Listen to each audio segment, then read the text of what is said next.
Welcome back to another technical deep dive here in the debug zone. Today we're tackling a big question and breaking it down with insights from other users.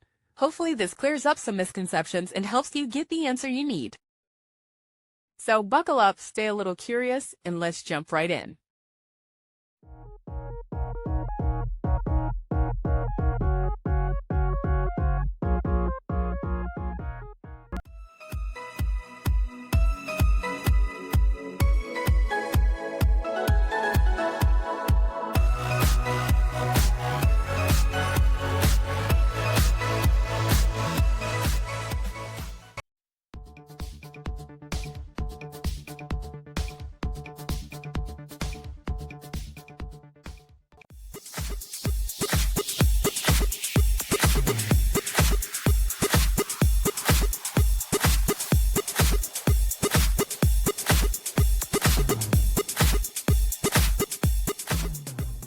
And that's a wrap.